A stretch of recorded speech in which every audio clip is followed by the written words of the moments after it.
Welcome back. Adam Ant first burst onto the scene swinging from a chandelier back in the early 80s with Stand and Deliver. Now, some 33 years on, he's back and preparing to hit the road. And here's why he became such an icon.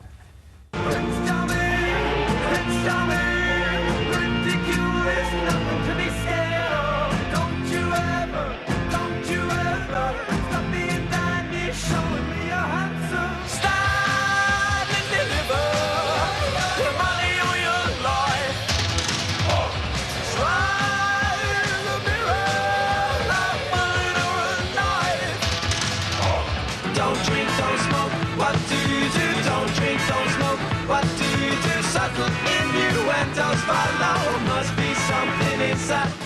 Prince Charming himself, Adam Ant, is here. Welcome. Now, at that time, you were absolutely huge, terrifyingly huge. Even, what did the Queen say to you? Well, I'd been in Australia doing a tour, and I got to know Liza Minnelli, who's a marvellous person, a lovely woman, and she said, look, you're not supposed to touch the Queen, and I think you should change out your costume and wear a suit. So I went down to Old Bond Street, and New Bond Street, and got some diamonds for 60,000 quid, and I changed out the costume into a tuxedo, and I wore it and everything. And the Queen, Her Majesty, came along, and I was standing there, and it was like, and the Queen said like this, and she said, oh, you must be really bored playing for old laddie-daddies like us. And I said, no, not, of course not. And the first thing she said was, I didn't recognise you without your makeup, Adam. Wow. And so that was... and that's how big it was at the time. That's how big it was at the time, yeah. She knew my name, and I was marvellous, because my mother was a dressmaker for Norman Hartnell. My mother actually worked on the Queen's wedding dress. Oh, really? She embroidered the left-hand sleeve, so there's... My mum knew Her Majesty when she was a princess. Wow. And so it was all so intense that, if my figures are correct here, in 3 years you had 11 days off. Is that right? 11 days off in 3 years? Roughly, yeah. Yeah, you know. But it's my own fault. I kind of... I let that happen because I'd had 3 years of not having success, and then when you've had 3 years of, like, no, no, no, no, no, and then suddenly you get a chance, you go on television, and then overnight it was literally...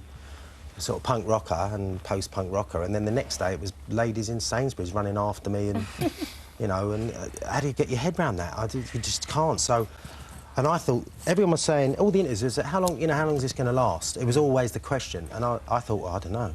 I say ages, but I think like tomorrow. Yeah. So you just kept going. I just overcompensated. Yeah. It seems like such a different world back then, though, because you were, I mean, as a band, you were really fully established. You'd done that sort of hundreds of gigs already, even before you got to the top of the pop stage. Like, very different to how the music industry runs today, where that would almost be the launch pad, if you like. Yeah, yeah. Well, it's different now, which is the reason I'm doing the Dirk Wears White Sox project, because it's kind of, I think that I was glad to make success. You know, people saw him on Top of the Pops for the first time, and for a lot of people that was, oh, he's just put that stuff on. And it's there. Yes. Why shouldn't they? But that look was the product of working from 1977 to 1980. And, you know, the punk thing, the leather thing, the King's look was a product of that. If there hadn't been those 3 years, there'd been no King's look, because I'd virtually worked everything out apart from the stripe. I'd sort of worked, I had the kind of idea of the leather and the Native American influence, the piracy. It was just that after this, which was monotone, I did a concert and looked out in the audience, and I've got a mobile. Can you believe it? I think I can forgive you. With a little whistle. Get up. Whose whistle? I want to know who it is. All right. My daughter made me get one of these, because I had a pay-as-you-go until about 3 weeks ago. Hang on. Is it your daughter? No. Not telling you. Oh! No, secret. It ain't a Valentine.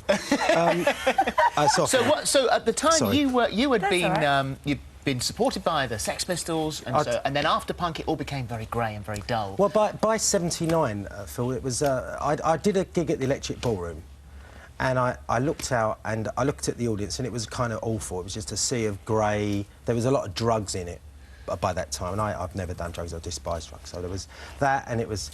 I remember some guy going, "Why don't you do the old stuff?" Because I was doing this album had just come out. That album had just come out. Not critically received. Oh no, it was despised. Apart from it sold very well because it was the first independent album, #1. But yeah, it was #1, wasn't it? I saw crates of this album going out into the back of vans, and never, got paid, I don't think. But that didn't matter. We just wanted to get. My ambition was to get this in the shops, And it kind of broke my mum's heart because I was at art school and she was still offering me 100 quid to go back to art school until I did Top of the Pops. Yeah. Even when I had that out, she kept wanting me to do it. But so finally, to be it able was to an awful experience. It was just grey and horrible, and I just thought... And that night, I'm not joking, I just said, no, no more, no more. And I never went back to that. And I then worked with Malcolm, who was great, and Malcolm was marvellous. I miss Malcolm.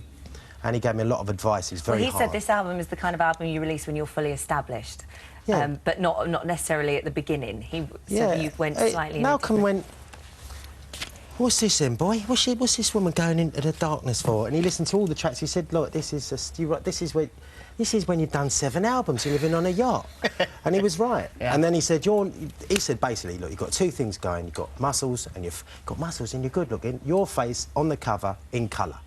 So Malcolm, bless him, you know, was instrumental in that. Which is why now you can go back to that album, because there is this special one-off performance on Saturday the 19th of April at the Hammersmith Apollo, and you are going to perform the entire album. There are, I think, 4 songs on there you've never even sung live before. Yeah, I mean, even now, you know, I'm listening to them every day when I'm walking my dog Billy in the park. I've got the earphones on. They're very, very complicated, and it's a challenge for me, and I'm going to do this actually exactly as it is, you know, exactly as it was made. It's all live, trying to get to the... It's a great idea. And what a lovely thing to be able to do as well. It's a challenge, for fans as well, because you sort of think that for them to see an album in its entirety performed live in front of you is such a special thing also. And this is the new one. Adamant is the blueback hussar in Marrying the Gunner's Daughter. Yeah. That's a great title. And what's even better... That's The Gunner's Daughter. That's a painting by Mary Jane Ansell, a young British lady artist, and I saw it in a window and I thought, I had the title, that's my gunner's daughter. So that's a painting, and the one on the back is a painting too. That's a young lady called Georgina, and she's a young model. And, I just fell in love with the painting. I thought that's going on the cover instead of my moniker on the cover. Well, I've fallen in love with this. I see old-fashioned sort of stuff. I know, vinyl. Oh, it is lovely. At that. How rare do we have one of these now where we actually hold up a piece of vinyl? How are you? How are you now? Because I mean, it's not the issues that you had in the past are not what is defining you these days. And so how are you? I'm still as aware of it as I was when I came on the show a number of years ago when I promoted the book. I think you know, you have to be aware of the situation. It's always with you, and you spend day to day balancing yourself. I've learned to say no, so I know when I'm tired.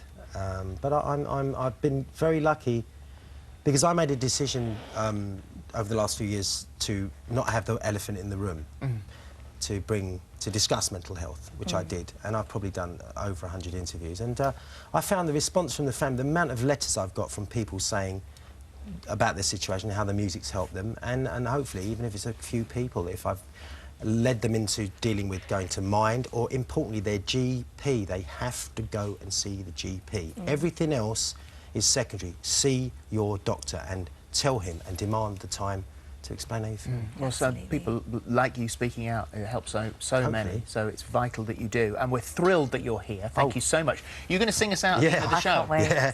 Marvellous. Yes, indeed. Happy Valentine's Day. And happy Valentine's Day to you too. What are you going to sing for us? I'm going to sing Ant Music, because that was... I've not played that on TV for years and years and years. So I'm looking forward to it. So Me are we. too. Thanks very much. Thank you. Right, competition time now, and your chance to win £10,000 in cash and a brand new car and a bundle of gadgets. We all know that kids rule the roost most of the time. So we put together a set of prizes that the whole family can enjoy. First up, there's a fantastic £10,000 in tax-free cash up for grabs, and a copy of the animated film Turbo that's released this week on DVD and Blu-ray. That should keep them happy. What's happening to me? As Turbo is all about the need for speed, we're also giving away this Abarth 595 Competizione car worth over £21,000, complete with iPads for long journeys. And there's a home cinema system too. Oh, hi guys. Do you want to go and play in the garden? Shh. Should we go and sit in the car? Yeah. Good. Your chance to win, just answer this question correctly. What do racing cars take when they need to refuel and change tyres? Is it A, pit stop, B, mine stop, or C, Quarry Stop. Call 09041 61 99 99. Calls cost no more than £1.54 from BT landlines. Calls from other networks may be higher, and from mobiles will be considerably more. Text A, B or C as your answer to 82336.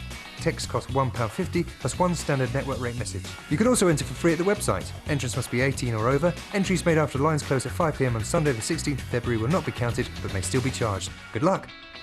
The best of luck out for Valentine's tomorrow. Looking for a brand new way to dress your tresses, but without the fuss? Well, Leo Bancroft is here. So, Leo, what have you got for us? Hello. 3 gorgeous girls in front of us. What have you done? We have 3 gorgeous girls and gorgeous hair as well, which obviously helps. I mean, it's the eve of Valentine's Day, so I really wanted to share some tips and tricks. First up, we've got Nicole Scherzinger. She is the ultimate blow-dry queen. We can see it there. So on Rosa, I actually prepared the mousse, the hair, dry with mousse. Oh, right. And then dried it in, blast dried it in, and then tonged Rosa's hair to give this feel, because it's Valentine's tomorrow, so it's a bit over-curled, and then tomorrow it'll look a little bit more sort of fresh. Oh, so that's quite a good way to do it, is it? Do it the day night time, before? not a lot of time. Curl your hair at night, go to bed, brush it out. As long as you've got that volumizing mousse in there, the wave will hold, so her hair will look more like a blow dry, basically. The other alternative, and we've had a bit of fun with this backstage, is you can use one of these. Yes, you've got to be careful with these. You've got to be so careful. I got it out of the box. I've had an incident with one of these before. I literally got it out of the box, thought I knew all about it, but it's a hairdryer inside a brush, effectively. They are good. They're great. Once you got the knack. But I put it in Rose's hair today, and it literally went zoop and got caught. Because I didn't realise that there's 2 buttons. So if I turn it on, you've got one button that makes it roll that way. And another button that makes it roll that the other way. To make it and once you've rolled it up, you need to reverse it to get it back out again.